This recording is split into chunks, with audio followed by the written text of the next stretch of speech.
আসসালামু আলাইকুম ওয়া রাহমাতুল্লাহি ওয়া বারাকাতুহু। সুপ্রিয় দর্শক মণ্ডলী, আপনাদের সকলকে স্বাগতম ইসলামিক স্পার্কে। আজকে আমরা যে বিষয় নিয়ে আলোচনা করব সেটা হচ্ছে ঈদ।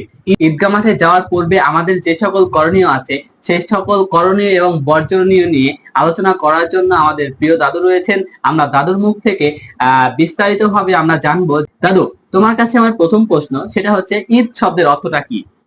ওয়ালাইকুম আসসালাম ওয়া রাহমাতুল্লাহি ওয়া বারাকাতুহু। ঈদ ঈদ শব্দের অর্থ হচ্ছে আনন্দ, উৎসব। এক কথায় আহ ঈদ ঈদ শব্দের অর্থ আমরা জানলাম সেটা হচ্ছে আনন্দ বা আনন্দ, উৎসব। উৎসব। তাহলে ঈদটা কাকে বলে? ঈদটা হচ্ছে এই যে প্রতি বছর ঘুরে ঘুরে আমাদের মাঝে যে আনন্দটা আসে, জি, এটাকে আমরা সাধারণত সংক্ষেপে একদম বোঝার জন্য এটাকে আমরা ঈদ ঈদ বলে থাকি। এক কথায় মুসলমানদের আনন্দের মুহূর্তটাই হচ্ছে ঈদ। ঈদ। চাঁদ যখন উঠে গেল তখন থেকে আমাদের ঈদের খুশি আমাদের মধ্যে একটা প্রচলিত আছে। এখন এই সময় থেকে যে আমাদের যে সকল জিনিস করণীয় রয়েছে বর্জনীয় রয়েছে, বিশেষ করে আমাদের ছেলে পেলে আমাদের বয়সী সবাই পটকা ফুটায়, তারপরে গান বাজনা ইত্যাদিতে মগ্ন হয়ে থাকে। এই সকল বিষয় নিয়ে তুমি বিস্তারিত ভাবে আমাদের দর্শক মন্ডলীকে বলে দাও। আমি যদি একটা হাদিস দিয়ে শুরু করি, হাদিসটা রয়েছে হচ্ছে আবু দাউদে এবং মিশকাত শরীফের হাদিস, যে আল্লাহ রাসূল সাল্লাল্লাহু আলাইহি ওয়াসাল্লাম যখন মানে মদিনায় আসলেন তখন দেখলেন যে সেখানে মুশরিক যারা ছিল তারা হচ্ছে যে খেলাধুলা করছে, তারাও আনন্দ আনন্দ করছে। করছে। তো আল্লাহ রাসূল সাল্লাল্লাহু আলাইহি ওয়াসাল্লাম মানে দেখলেন যে তারা দুইটা দিনে সারা একটা কি করে উৎসব করছিল তারা এক কথায়। তখন আল্লাহ রাসূল সাল্লাল্লাহু আলাইহি ওয়াসাল্লাম তাদের এই উৎসবকে কি করলেন? বাতিল ঘোষণা করে দিলেন। দিয়ে বললেন যে কদ আবদালাকুমুল্লাহু বিহিমা খায়রান মিনহা ইয়াউমুল আজহা ওয়া ইয়াউমুল ফিতর। যে তোমাদের জন্য দুইটা খুশির দিন দিলাম, একটা হচ্ছে কি ঈদুল আজহা এবং একটা হচ্ছে ঈদুল ফিতর।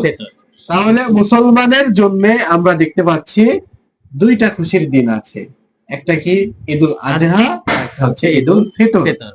তাহলে আল্লাহ তাআলা আমাদেরকে কি দুইটা দিন দিয়েছেন।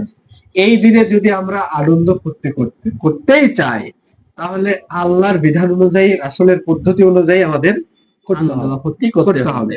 হ্যাঁ, আমরা যদি একটু দেখি যে পটকা ফুটানো, হ্যাঁ, এগুলা কিন্তু মুসলমানের ইতিহাসে মুসলমানের সংস্কৃতি নয়। অবশ্যই এগুলো আমরা দেখি এগুলো ইহুদি খ্রিস্টান বিধর্মীদের সংস্কৃতি। হ্যাঁ, বিধর্মীদের সংস্কৃতি। এগুলো মুসলমানের রক্ত যাদের গায়ে আছে, যাদের মুসলমানের সন্তান, তাদের কোনোভাবেই এগুলো করা উচিত নয়, ঠিক নয়। তারা কিভাবে করে? এটা তো মুসলমানের রক্তে, এগুলো সংস্কৃতি ছিল না।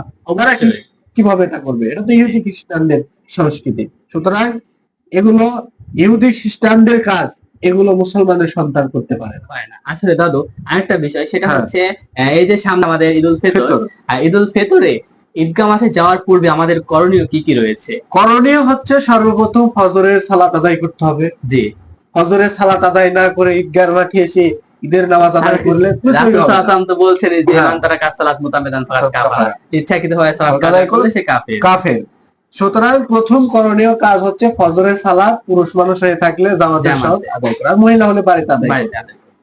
এরপরে আপনাকে সাদাকাতুল ফিতর কি দিতে হবে, কিন্তু যদি আপনি না দিয়ে থাকেন ঈদগাহ মাঠে আসার আগেই আপনাকে সাদাকাতুল ফিতর দিতে হবে। দিলেন, দেওয়ার পর গোসল করতে হবে, যেহেতু গোসল করা কি সুন্নাত। এই দিন গোসল করলেন, করার পরে আমি বাংলায় বলছি, হ্যাঁ, গোসল করার পরে আপনি সুন্দর পোশাক বলতে আপনার কাছে যেটা দামি পোশাক আছে এই পোশাকটা পরবেন। আমাদের মহিলা দর্শক আছে, ওনারা কি করে স্বামীর উপর জুলুম করে দিয়ে ভালো কাপড় থাকার পরেও দেখি কাপড় দিতেই হবে। এটা কিন্তু জুলুম, এটা অন্যায়, এটা করা যাবে না। আপনার যদি ভালো পোশাক থাকে, আপনার সামর্থ্য অনুযায়ী যেটা ভালো পোশাক সেটা পরিধান করবেন। যদি স্বামীর সামর্থ্য না থাকে তাহলে সেখান থেকে বিরত থাকে। তাহলে আমরা পোশাক পরবো ভালো সুন্দর পোশাক। এরপরে সুগন্ধি ব্যবহার করব। মহিলারা কিন্তু সুগন্ধি ব্যবহার করব না, পুরুষরা শুধুমাত্র সুগন্ধি। আরেকটা প্রশ্ন সেটা হচ্ছে আমরা যে সুগন্ধি ব্যবহার করব, আমাদের এখন সমাজে তো আতর খুবই কম প্রচলিত রয়েছে। এখন সবাই তো এই যে স্প্রে ব্যবহার, রাসায়নিক এক কথায়, এটা ব্যবহার করা উত্তম না এই আতর ব্যবহার করা? আতর ব্যবহার করাটাই হচ্ছে উত্তম। আমরা দেখতে পাই এই সেন্ট গুলোতে অ্যালকোহল থাকে। হ্যাঁ, অ্যালকোহল বিহীন আমরা সেন্ট গুলো ব্যবহার করার চেষ্টা করব। হ্যাঁ, তো সেন্ট ব্যবহার করার পরে আমরা সর্বপ্রথম হচ্ছে যে বেজুর সংখ্যক খেজুর খেয়ে নেব। খেজুর যদি আমাদের না থাকে তাহলে মিষ্টি কোনো জাতীয় হ্যাঁ, এক কথায় কিছু খেয়ে আমরা ঈদুল ফিতরের সালাতের জন্য বাসায় থেকে বের হব। বাসায় থেকে বের হওয়ার সময় বাড়ি থেকে বের হওয়ার যে দোয়া, হ্যাঁ, এই দোয়াটা আমরা পড়বো এবং রাস্তায় যখন বের হব তখন মানুষের সাথে কথাবার্তা বলবো না।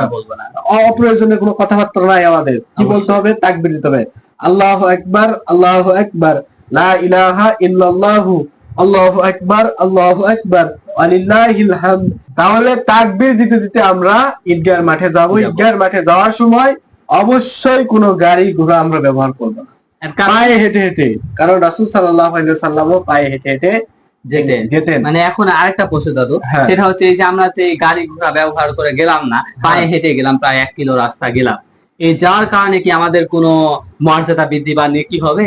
অবশ্যই একটা রাসূল সাল্লাল্লাহু আলাইহি ওয়াসাল্লামের সুন্নতকে আমরা পুনর্জীবিত করছি, এটার কারণে তো অবশ্যই আমরা বাড়তে, কারণ আল্লাহ রাসূল সাল্লাল্লাহু আলাইহি ওয়াসাল্লাম বলেছেন যে কেউ যদি আমার হারিয়ে যাওয়া সুন্নতকে পুনরায় জাগ্রত করে তাহলে সে কি 50 জন সাহাবীর শহীদের কি মর্যাদা পাবে। তাহলে তারপর আমরা আরেকটা জিনিস এখানে লক্ষ্য করি, সেটা হচ্ছে এই যে ওযু করে কেউ যদি বাড়ি থেকে হেঁটে মসজিদে, বা ওটাও কিন্তু মসজিদের সমপর্যায়ে একটা দিন, যদি যায় তাহলে প্রত্যেক কদমে কদমে তার নেকি রয়েছে। তো এটাও রয়েছে, কিন্তু ওযু করে তো আমরা বের হব, অবশ্যই ওযু করে, গোসল করে, ওযু করে আমরা বের হব, তাকবীর দেব। এই যাওয়ার সময় যখন আমাদের মানুষের সাথে দেখা হবে, আমাদের ভাইদের সাথে যখন দেখা হবে, তখন আমরা কি বলে থাকি? আমরা বলি ঈদ মোবারক। ঈদ মোবারক। ঈদ মোবারকটা বলাটা সুন্নাত নয়। সুন্নাত হচ্ছে আমরা হাদিসে দেখতে পাই, ফতুহুল বারী সহ আরো অন্যান্য কিতাবে হাদিস রয়েছে, বিভিন্ন বাক্য রয়েছে, বাক্যের ভিন্নতা থাকলেও অর্থ দিক থেকে একই রকম। সেটা হচ্ছে তাকাব্বালাল্লাহু মিন্না ওয়া মিনকা, হ্যাঁ, বা মিনকা, যেটাই বলো। তারপরে আল্লাহুম্মা তাকাব্বাল মিন্নি ওয়া মিনকা, অথবা মিনকুম। একজন হলে কা আর বহুজন হলে কুম ব্যবহার করতে হবে আমাদেরকে। এই দোয়াটা আমাদের পড়াটা কি সুন্নাত, আর সুন্নাতের উপর আমল করাটাই আমাদের কি ভালো শ্রেয় কাজ। অবশ্যই। আর যখন সুন্নাত থেকে আমরা বের হয়ে যাব তখন কিন্তু আমরা পথভ্রষ্টের মধ্যে যাব। সুতরাং ঈদ মুবারক এটা বলাটা জায়েজ হলেও সুন্নাত হচ্ছে কি নয়, তাকাব্বালাল্লাহু মিন্না ওয়া মিনকা, এটার উপরে আমরা আমল করার চেষ্টা করব। প্রিয় দর্শক মন্ডলী, এতক্ষণ আমরা সুদীর্ঘ সময় ধরে দাদুর মুখ থেকে আমরা বিস্তারিত ঈদগাহ মাঠে যাওয়ার পূর্বে পর্যন্ত বিস্তারিত একটা আলোচনা শুনলাম। এখান থেকে আমরা যে সকল জিনিস বুঝতে পারলাম সেটা হচ্ছে ঈদগাহ মাঠে আমরা যাব হচ্ছে হেঁটে যাওয়ার চেষ্টা করব, সকলে হেঁটে যাওয়ার চেষ্টা করবো, যদি না পারি সেক্ষেত্রে আমরা যানবাহন ব্যবহার করব। আর দ্বিতীয়ত, আমরা একে অপরের সাথে দেখা হলে আমরা সকলেই বলবো যে আল্লাহুম্মা তাকাব্বাল মিন্নি ওয়া মিনকা, অথবা উভয় মানে কয়েকজনের সাথে দেখা হলে তখন আমরা বলবো মিন্নি ওয়া মিনকুম, এটা বলার চেষ্টা করব। তো এতক্ষণ ধরে যারা কষ্ট করে আমাদের ভিডিওতে দেখলেন তাদেরকে অশেষ অশেষ ধন্যবাদ, এবং যারা আমাদের ভিডিও থেকে একটু উপকৃত হয়েছেন অবশ্যই তারা আমাদের চ্যানেলটি সাবস্ক্রাইব করে পাশে থাকার জন্য বেল বাটনটি অন করে রাখবেন। আর ভিডিও ভালো লাগলে লাইক, কমেন্ট, শেয়ার করতে ভুলবেন না।